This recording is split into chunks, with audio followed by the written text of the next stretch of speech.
Bonjour tout le monde, je m'appelle Sacha.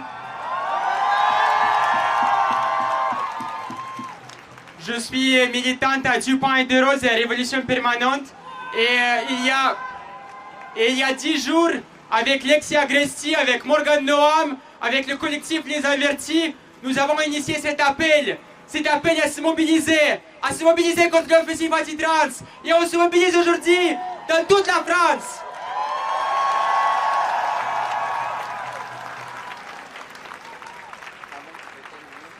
Aujourd'hui, on se mobilise dans près de 50 villes de France et de Belgique. Et moi, dans toute mon expérience de militante, je n'ai jamais vu ça. Ce qu'on est en train de faire, c'est historique.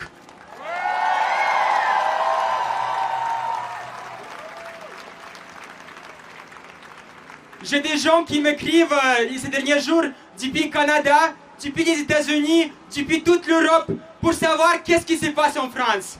Et vous savez qu'est-ce qui se passe en France? C'est parce qu'aujourd'hui, quand on se mobilise ce week-end dans toute la France, on envoie un puissant signal au monde entier. On envoie un puissant signal aux trans du monde entier que non.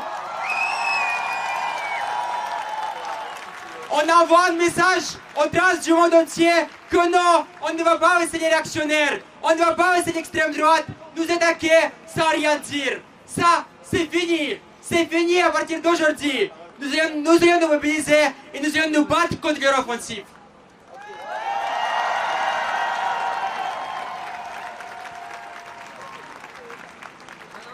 Moi, je ne vais pas revenir sur l'ensemble des attaques. Je pense que si vous êtes là, vous les avez suivies. Mais je voudrais me focaliser sur une chose. Ils nous parlent, les sénateurs et les militants d'extrême droite, ils nous parlent du fait de défendre les enfants face aux personnes trans et LGBT.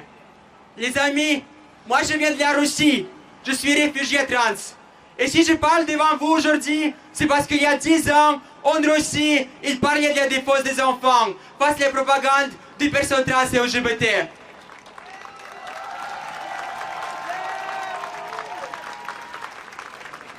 Je suis là pour témoigner que ça commence toujours comme ça. Je l'ai vu de mes propres yeux. En 10 ans, on est passé en Russie de la défense des enfants à l'interdiction totale des droits LGBT, à l'interdiction totale des droits trans. Et maintenant, en Russie, ils s'attaquent aussi à l'avortement.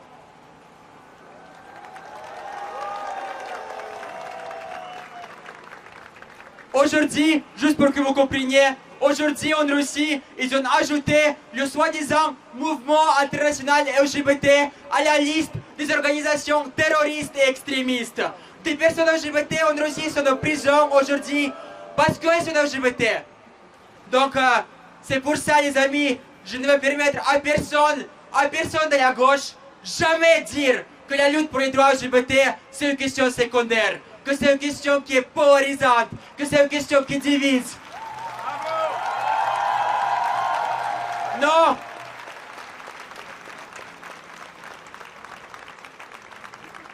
Non, la survie des personnes LGBT, la survie des personnes trans, notre survie, ce n'est pas une question secondaire. Parce que si l'appareil répressif de l'État est devenu assez puissant pour écraser les LGBT, pour écraser les trans, ne vous inquiétez pas, cela veut dire qu'il a aussi écrasé tout le reste. Tous les militants, tous les journalistes, toutes les organisations politiques. Donc le combat pour nos droits, le combat pour les droits trans, il concerne tout le monde.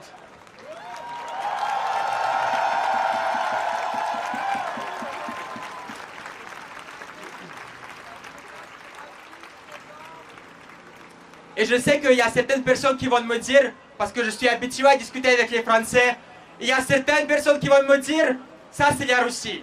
Ça c'est le fascisme de Poutine. Ça n'a rien à voir avec notre belle démocratie représentative européenne. On a des institutions, on a des urnes, on peut aller voter le 9 juin aux européennes. Donc ce n'est pas les mêmes enjeux. Ce n'est pas la même chose. Sacha, tu mélanges tout. Il y a des gens qui disent ça. Mais les amis, souvenez-vous, quand à la fin de la Seconde Guerre mondiale, les Alliés sont venus au camp de concentration, cette barbarie nazie dans laquelle étaient enfermées aussi les personnes homosexuelles et aussi les personnes trans, souvenez-vous que les États démocratiques européens ils ont maintenu les personnes homosexuelles et trans en prison parce que l'homosexualité était criminalisée. Souvenez-vous que c'est l'État démocratique français. L'État démocratique français, c'est la France, c'est la belle République française qui a obligé les personnes trans à se faire stériliser jusqu'en 2016.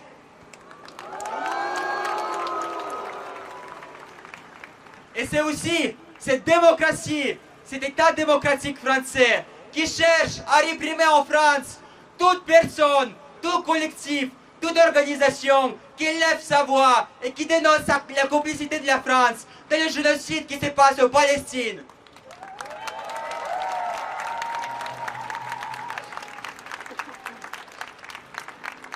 Donc moi je voulais dire, débarrassons-nous de toute illusion démocratique, de toute illusion de supériorité de la France, de l'idée que cela ne peut pas arriver ici. Si le dernier mois a montré quelque chose, c'est que la France n'a pas d'immunité contre les offensives anti-trans.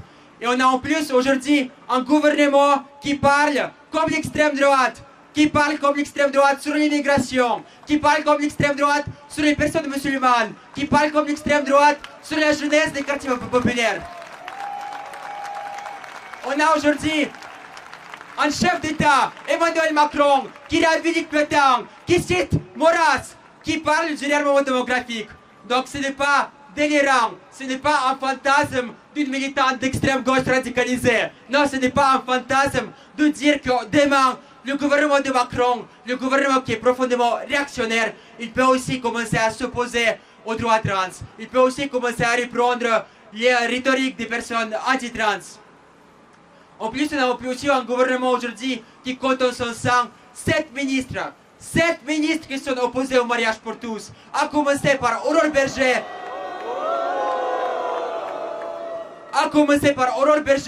Qui a rencontré Marguerite Stern, a rencontré Dora Muto.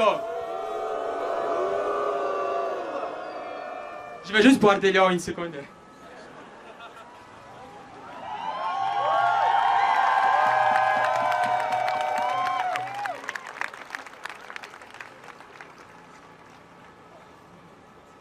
Je pense que si vous êtes venus à ce rassemblement, je pense que vous êtes tous ici à prendre cette menace très au sérieux. Mais la vraie question aujourd'hui, c'est comment est-ce qu'on la combat? Comment on combat cette menace de l'offensive anti-trans? Parce que des polémiques sur les personnes trans, il y a déjà eu par le passé. On peut se dire, ça va, ça arrive, ça va passer. On va passer à d'autres sujets. Et on aurait pu croire que les dernières fois où ça arrivait, ça allait se calmer définitivement. Après tout, ces dernières années, les personnes trans sont plus visibles que jamais. Les personnes trans ont écrit des livres. Les personnes trans sont invitées au poste de télé. Les associations trans ont grandi en taille, etc., etc. Mais ces polémiques, elles reviennent. Et ces derniers temps, ces polémiques sont plus fortes que jamais. Elles reviennent accompagnées des lois. Elles reviennent à l'échelle internationale. Et il y a des gens ici, même des gens qui vont passer après moi, qui vont dire qu'il faut se battre pour une réforme, pour une loi qui facilite le processus de transition. Et moi je suis d'accord. Moi je suis d'accord qu'il faut se battre pour chaque droit démocratique. Pour chaque droit démocratique qu'on peut arracher par notre lutte, on doit se battre. Et il n'y a pas de souci. On est d'accord. Sur ça on est d'accord. Mais les amis, nos vies, les vies des personnes trans, les vies des personnes LGBT aujourd'hui, c'est de la merde. C'est de la merde de A à Z. Nous travaillons dans du bouillon de merde. Les patrons nous refusent l'embauche. Et s'il y a des gens qui, en France, finissent leur mois dans le rouge, certaines personnes trans passent toute leur année dans le rouge. Certaines personnes trans passent toute leur année écrasées par les dettes. Et la précarité aujourd'hui est telle que certains d'entre nous doivent se prostituer pour survivre. Certains d'entre nous doivent sortir dans la rue la nuit et risquer de se faire tuer pour pouvoir survivre.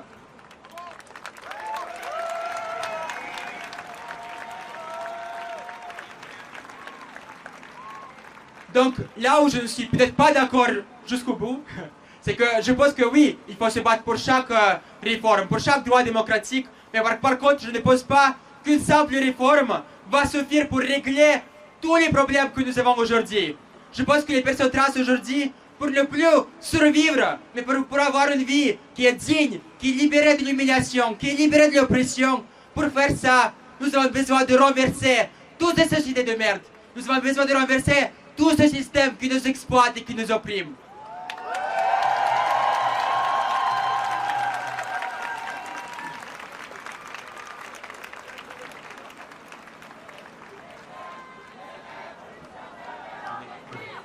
Terre est révolutionnaire et on est queer. Terre est révolutionnaire.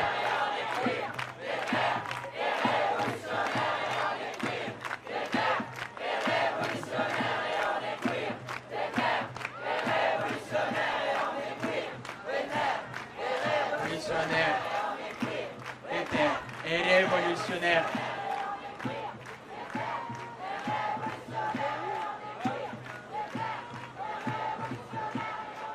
Mais juste je voulais finir en disant, si on dit ça, si on dit que pour transformer notre vie, pour faire en sorte de transformer notre société, nous avons besoin de renverser ce système capitaliste, je vais vous dire tout de suite, il ne suffira pas d'être juste nous, d'être juste entre nous, entre personnes LGBT et entre personnes trans. Pour ça, nous avons besoin d'unir nos forces avec cette jeunesse qui est en train d'occuper les facs dans le monde entier pour protester contre le génocide de Palestine.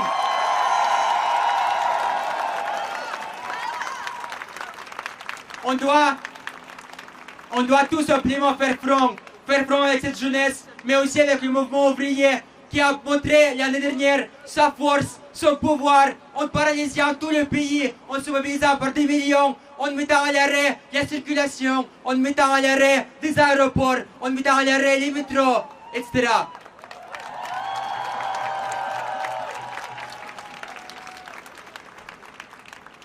Et c'est le mouvement ouvrier qui a le pouvoir en réalité d'engager un véritable rapport de force contre l'État, contre tout ce gouvernement qui passe des lois réactionnaires.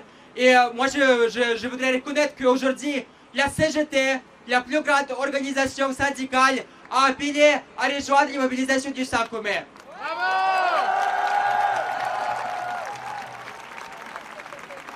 Je pense que c'est inédit, c'est aussi historique que la CGT y appelle, mais et on voit que ça a apporté des forces, on voit qu'on est des dizaines de milliers dans toute la France à manifester, mais les amis, moi je voudrais dire que moi j'ai un rêve.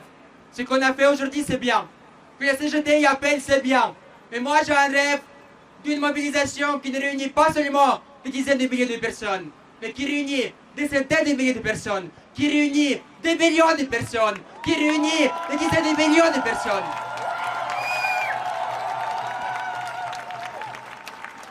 Quand je regarde un communiqué de la CGT, encore une fois, c'est génial. Je vois des drapeaux de la CGT, c'est génial aussi.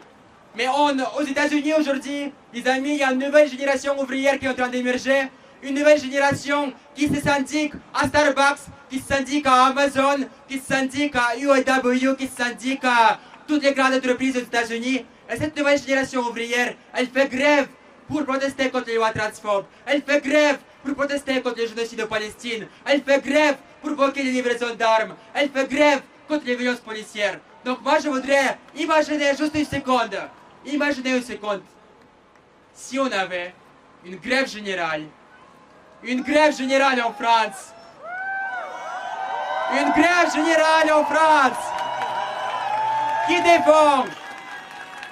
défend pas juste de combattre une réforme de retraite, pas juste de combattre une telle ou telle loi ou une telle ou telle attaque, pas juste de combattre la destruction du système de santé, mais si on avait une grève générale, l'entièreté du mouvement ouvrier, toute la jeunesse, toutes les personnes LGBT, tous les mouvements antiracistes, unis ensemble pour frapper ensemble, si on faisait front pour renverser ce système pourri jusqu'au mal, moi je pense que c'est là qu'on va pouvoir gagner.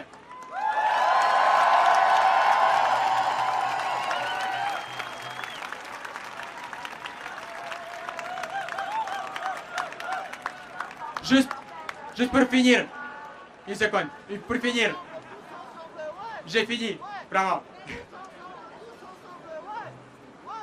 J'ai fini, yes.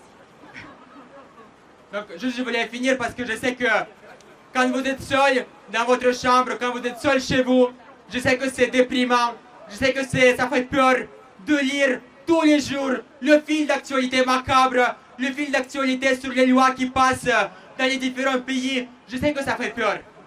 Mais moi, je voudrais qu'on ne soit pas juste des simples témoins. Je ne veux pas que les prochaines 10 années, on les passe à être témoins de notre propre destruction. Moi, je veux que nous, cette nouvelle génération de militants trans qui émerge, je veux que nous, on soit cette génération qui va renverser ce système de merde, qui va être la génération trans qui va renverser, écraser l'extrême droite, définitivement.